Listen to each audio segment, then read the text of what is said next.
Que o álcool e outras drogas fazem mal ao organismo, ao cérebro, por exemplo, você já sabe. Mas quais os efeitos disso no sistema gastrointestinal? É sobre isso que o médico gastroenterologista Dr. Zebeide explica.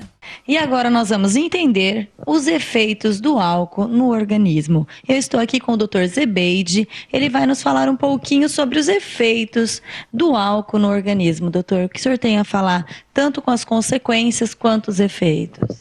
Bem, as consequências já é público e notório que nós sabemos, através da imprensa, dos noticiários, os acidentes que o álcool causa quando o motorista dirige alcoolizado. Tanto é que essa campanha, espero que a lei funcione, né? Parece que nesse carnaval já melhorou, muita gente foi de táxi, muita gente levou a esposa, então parece que está havendo uma conscientização. Mas isso só vai diminuir a consequência do acidente pelo álcool se a lei funcionar. Então a consequência maior em termos de trauma são os acidentes automobilísticos. Agora, os efeitos no organismo, ela tem uma sequência, são 7 fases. A primeira fase é quando a pessoa ingere o álcool, ele ainda está sóbrio e o álcool está sendo absorvido. A segunda fase é quando o álcool começa a ser absorvido, entra na circulação, e o primeiro estágio é o estágio de euforia, aquela parte de alegria. Tal. Se ele continuar bebendo, aí a segunda fase é a fase de já perder um pouco o senso, começar a fazer besteira, vamos dizer assim. É a terceira fase. A quarta fase já é de sair do corpo, vamos dizer assim, para o público entender. É o quê? Já perdeu o senso da crítica. Então, ele já não sabe mais o que está fazendo, já aquele efeito da inconsequência. Aí a quarta fase, vem a fase da sonolência. Aí fica aquele sonolento. Depois da sonolência, vem a outra fase, que é a fase do coma alcoólico. E aí o óbito. Eu já vi paciente morrer por excesso de álcool. Mas como? Morre. Porque o coma alcoólico, se você não correr, o paciente está com o estômago cheio, ele está em coma, ele está arriscado a vomitar, broncoaspirar, morrer. Isso é uma coisa que pouca gente sabe, porque às vezes fala, morreu porque ele bateu o carro. Não, às vezes ele bateu o carro porque estava começando a entrar na fase que ele perde o senso. Então são fases da quantidade de álcool que você ingere. Uma outra coisa também que é comum no alcoolismo é o paciente vomitar muito. Às vezes ele vomita e tem uma laceração que dá no esôfago, que ele vomita, ele pode broncoaspirar e morrer por broncoaspiração, ele pode ter hemorragia digestiva severa, ele começa a vomitar sangue, que é uma doença que chama síndrome de Mallory-Weiss, e que a causa daquilo, às vezes ele chega no hospital vomitando, e estou vomitando, mas porque excedeu no álcool.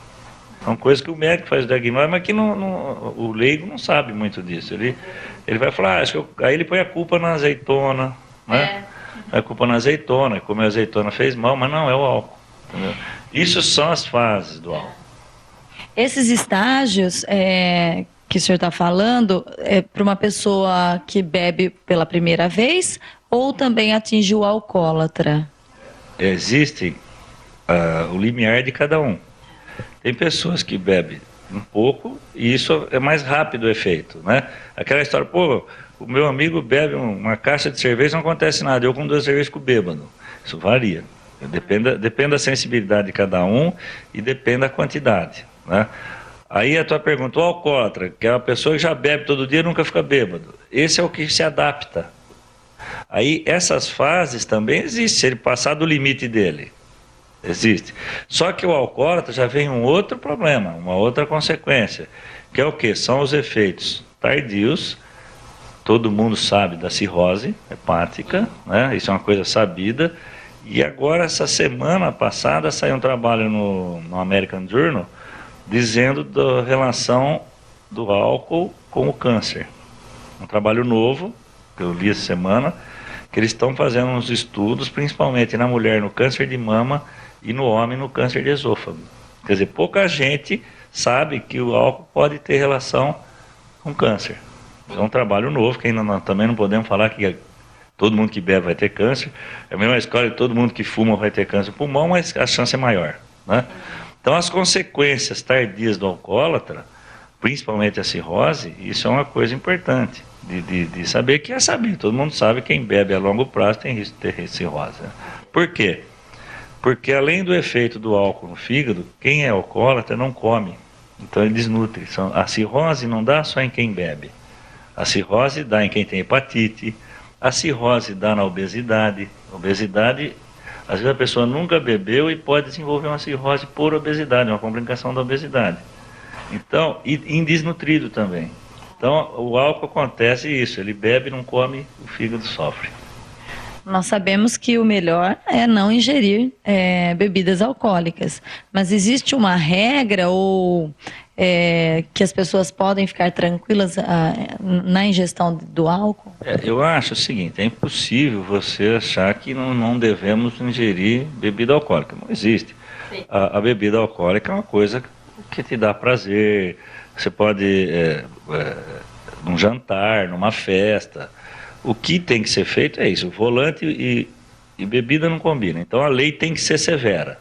Quer beber numa festa, não dá um carro para alguém ou vai de táxi.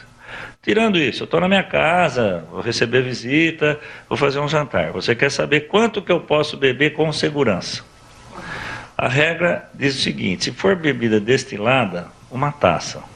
Se você beber 2 taças ou meia garrafa de vinho, eventualmente não vai acontecer nada, óbvio, né? E na cerveja ou no chopp, seriam, por exemplo, 2 latinhas de cerveja por dia, né?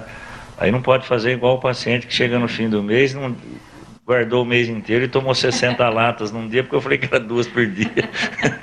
Acho que o senhor estava cansado de ouvir falar isso. Todo dia. Então eu acho que o álcool não é proibido. O que precisa é o que a televisão e as propagandas de bebida alcoólica falam sempre no final, bem rapidinho, beba com moderação. Não é assim? Sim. Isso é uma crítica que o beba com moderação deveria ser falado com mais tranquilidade. É igual a propaganda de remédio que tem na televisão, que termina e fala assim, se o sintoma persistir, procura o médico. Deu para entender? Devia começar por aí. Não devia nem ter propaganda de remédio na televisão, mudando um pouco de assunto. Sim. Porque agora, por exemplo, falar em bebida e fígado e final de ano e carnaval, assim, eu fiquei extremamente irritado quando eu vi a propaganda do Epocler. Aparece lá, se o seu fígado reclamar, tome Epocler. Que fígado reclamar? Fígado reclamar de quê? Fígado não reclama. Quer dizer, isso é enganar o povo. Isso deveria ser proibido, mas o governo para isso não toma atitude, né? E aí no fim fala assim, se o sinal persistir, procura o médico. Com certeza. Doutor, em relação ao medicamento, né, nós ficamos sabendo que os jovens imaginaram que tem um medicamento aí que ele tira o efeito do bafômetro, enfim. Esse remédio chama Metadoxil. É um medicamento que a gente usa para tratamento dos alcoólatras. Por quê? Ele ajuda, assim, de uma maneira, por leigo, desintoxicar o fígado. Então, quando eu uso o Metadoxil, é o paciente alcoólatra que vem aqui, quer parar de beber, o fígado está sentindo, e ele está já com hepatite alcoólica, vamos dizer assim, e eu uso esse remédio para tratamento. Eu li, através da imprensa, também sobre isso, mas parece que não tem uma comprovação científica. Eu não sei ainda se houve um trabalho científico dizendo que você toma o Metadoxil e passando pelo bafômetro não vai acusar. O que eu sei sobre isso é através da imprensa leiga. Mas isso, claro, é uma orientação que não se deve tomar, né? O Metadoxil, ele não tira os efeitos e as consequências do álcool que eu falei. Não é que você vai poder beber e que o Metadoxil não vai deixar você bêbado, não é isso. Ele não tira o efeito da euforia, da perda da crítica, da sonolência e do coma alcoólico. Não.